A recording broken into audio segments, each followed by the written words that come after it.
Ernie Banks, just last Friday, passed away at age 83.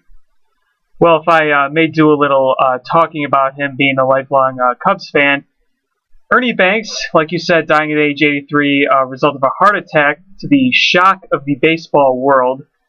And what made this so tragic was the fact that a lot of people didn't know that he had, maybe issues. I mean, it was sudden, but he wasn't at the Cubs convention from what I've heard because of illness.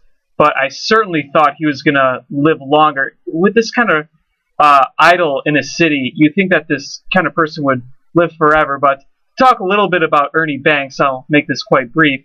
512 home runs in his career, batting average of .274, which was pretty good in that era of pitching.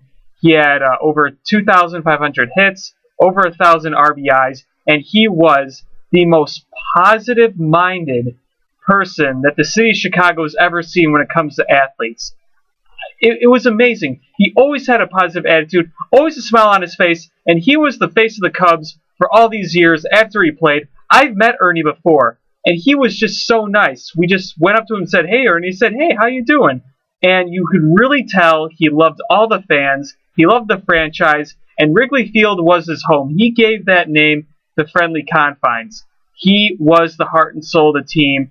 It is such a tragic loss. He will be in our hearts forever. Number 14, Ernie Banks. You will always be the best Cub who ever put on a uniform to me. And that is what I have to say about the late, great Ernie Banks.